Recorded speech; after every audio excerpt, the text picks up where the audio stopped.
Député de la Somme qui s'est présenté à sa réélection, François Ruffin rempile pour un nouveau mandat après le second tour des législatives de ce 19 juin 2022. Radical, infatigable et maîtrisant bien la communication politique, il se donne corps et âme à son travail. Dans sa vie privée, il est père de 2 enfants qu'il a parfois évoqués, comme dans Closer.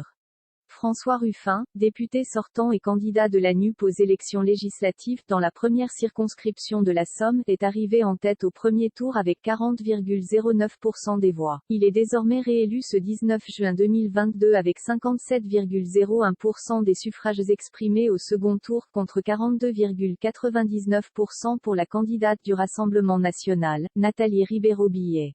La politique et lui, c'est une grande histoire d'amour que ce journaliste cinéaste militant a concrétisé en 2017 en se présentant pour la première fois au poste de député avec le soutien de plusieurs partis de gauche radicale, dont la France Insoumise et le Parti communiste français. Une vie professionnelle très remplie pour celui qui a signé l'an dernier le documentaire Debout les femmes. Mais qu'en est-il de sa vie familiale ? Il l'avait évoqué dans les pages de Closer il y a 5 ans. Fondateur et rédacteur en chef du journal Fakir qui a écrit aussi dans Le Monde diplomatique et pour elle l'association de critique des médias Acrimed, activiste qui a fait trembler Bernard Arnault avec le film Merci Patron, César du meilleur documentaire en 2017, François Ruffin ne semblait pas être du genre à répondre aux questions de Closer.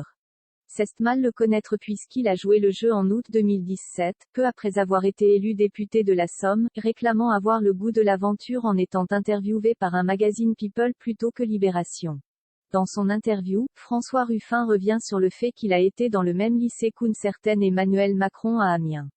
Sa sœur était d'ailleurs sa camarade de classe, ils étaient dans la même classe et tous deux très bons élèves, à se tirer la bourre. Mais elle a choisi un chemin différent, dont je suis fier, dans l'économie sociale et solidaire. Ils ont d'ailleurs eu l'occasion de rediscuter, mais les points d'accord n'étaient pas nombreux. De sa vie privée, le reporter politique dira « Je suis séparé, pour votre info, avec mes 2 enfants en garde alternée. Quand on a une vie publique, c'est déjà un sacerdoce. Mon héroïsme, entre guillemets, est dans le fait d'être père. Dans Le Point, on apprenait que celui qui n'aime pas la langue de bois est papa d'Ambre 11 ans, et Joseph 13 ans. Sur le plateau dont n'est pas couché à cette époque en 2019, il réagissait au dérèglement climatique et de la nouvelle génération. Pour eux, la planète sera-t-elle encore habitable, l'air respirable, l'eau buvable ? En ces temps de canicule, la question est toujours autant d'actualité.